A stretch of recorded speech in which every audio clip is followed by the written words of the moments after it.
తెలంగాణ రాజకీయాలు ఇప్పుడు నాంపల్లి ఫోరెన్సిక్ ల్యాబ్లో జరిగిన అగ్ని ప్రమాదం చుట్టూ తిరుగుతున్నాయంటే అవుననే వార్తలే వస్తున్నాయి. అగ్ని ప్రమాదంపై ప్రతిపక్ష పార్టీలు అధికార పార్టీపై పెద్ద ఎత్తున విమర్శలు గుప్పిస్తున్నాయి. మరి ప్రమాదం ఎలా జరిగింది? నిజంగానే ప్రమాదమా, లేదా ప్రతిపక్షాల విమర్శల్లో ఏదైనా వాస్తవం ఉందా? దీనిపై అధికార పార్టీ రియాక్షన్ ఏంటి? అధికారులు చెబుతున్నదేంటి? ఫోరెన్సిక్ సైన్స్ ల్యాబ్లో అంటుకున్న అగ్ని రాజకీయంగా సెగపుట్టిస్తోందా? స్పష్టమైన కేసుల్లో కీలక ఆధారాల పరిస్థితి ఏంటి?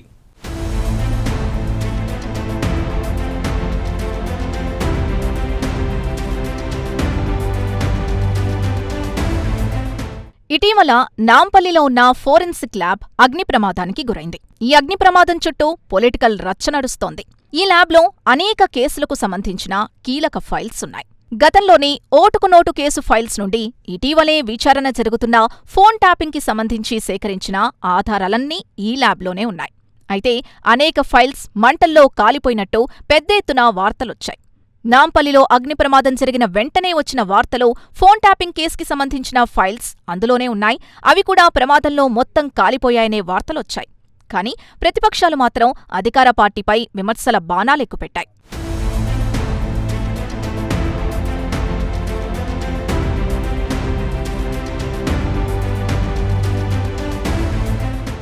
నాంపల్లి ఫోరెన్సిక్ ల్యాబ్లో అగ్ని ప్రమాదం జరిగిన తర్వాత ప్రతిపక్షాలు అధికార పార్టీపై తీవ్ర విమర్శలు గుప్పిస్తున్నాయి. బీఆర్ఎస్ నేతలు మాట్లాడుతూ ప్రమాదం కుట్రపూరితమని, ఓటుకు నోటు కేసులోని ఆధారాల్ని నాశనం చేయడానికే అగ్ని ప్రమాదం జరిగిందని ఆరోపణలు చేస్తూ వస్తున్నాయి. మరో అడుగు ముందుకేసి ఈ అగ్ని ప్రమాదంపై సిట్టింగ్ జడ్జితో విచారణకు డిమాండ్ చేస్తున్నారు. ఈ అంశాన్ని ఇంతటితో వదలకుండా పూర్తిస్థాయిలో దర్యాప్తు జరిపేలా ప్రభుత్వంపై అన్ని దిక్కుల నుంచి ఒత్తిడి తెస్తామంటోంది కారు పార్టీ. అయితే ఫోరెన్సిక్ ల్యాబ్లోని ఫోన్ ట్యాపింగ్ ఆధారాల్ని ధ్వంసం చేసేందుకు అగ్ని ప్రమాదం క్రియేట్ చేశారని, దీని వెనుక కేటీఆర్ హస్తం ఉందేమోనంటూ కాంగ్రెస్ రివర్స్ అటాక్ చేస్తోంది.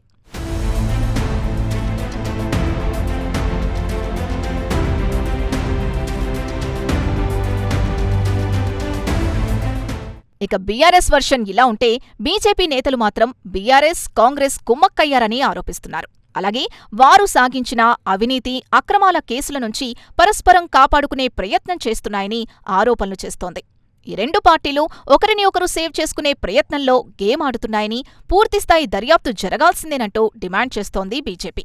అయితే ఈ అగ్ని ప్రమాదంలో ఓటుకు note case, KCR phone tapping case కీలక ఆధారాలు ధ్వంసమైనట్టు బీజేపీ విమర్శలు చేస్తోంది.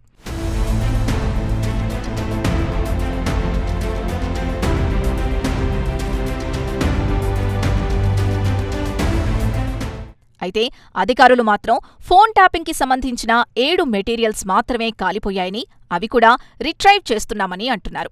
ఇక హార్డ్ కాపీస్ కొన్ని కాలిపోయినా అన్ని కేసులకు సంబంధించిన సాఫ్ట్ కాపీస్ మాత్రం ఉన్నాయని చెబుతున్నారు. చాలా కేసులకు సంబంధించిన ఫైల్స్ ఇప్పటికే ఏసీబీకిచ్చామని కూడా చెప్పుకొస్తున్నారు. Forensic lab director Sika Goyal మాట్లాడుతూ ప్రమాదంలో కీలకమైన మెటీరియల్ మొత్తం సేఫ్గా ఉంది, గరిష్ట స్థాయిలో జాగ్రత్తలు తీసుకున్నారు.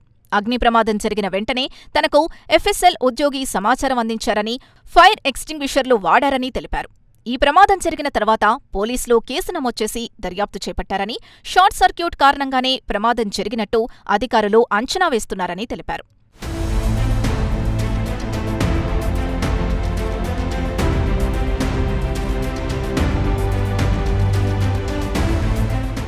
మరి అధికారులు కేసు నమోదు చేసి షార్ట్ సర్క్యూట్ అని తేల్చి చెప్పినా రాజకీయ పార్టీలు మాత్రం ఇంకా ఈ అగ్ని ప్రమాద ఘటనను రాజకీయంగా మలుచుకొని విమర్శలు కొనసాగిస్తున్నాయి. మరి బీఆర్ఎస్ చెప్పినట్లు ఓటుకు నోటు కేసు ఫైల్స్ గురించా? బీజేపీ చెబుతున్నట్లు కాంగ్రెస్, బీఆర్ఎస్ ఫైల్స్ కోసం జరిగిందా? మరి అధికారులు చెబుతున్నట్లు ప్రమాదమేనా? ఈ ఘటనపై పోలీస్ కేసు నమోదు చేసి షార్ట్ సర్క్యూట్ అని తేల్చినా రాజకీయ విమర్శలు ఆగవా? ఇంకా దీనిపై ఏమైనా క్లారిటీ రావాల్సిందా? ఈ ప్రమాద ఘటన ఎటువైపు తిరుగుతుందనే చర్చ జరుగుతోంది. ఏదేమైనా ఫోరెన్సిక్ ల్యాబ్లో అగ్ని ప్రమాదం చుట్టూ రాజకీయ దుమారమైతే నడుస్తోంది. ప్రజల్ని అనుమానాలైతే వెంటాడుతున్నాయి. వీటన్నిటికీ క్లారిటీ ఎప్పుడిస్తుందో వేచి చూడాలి.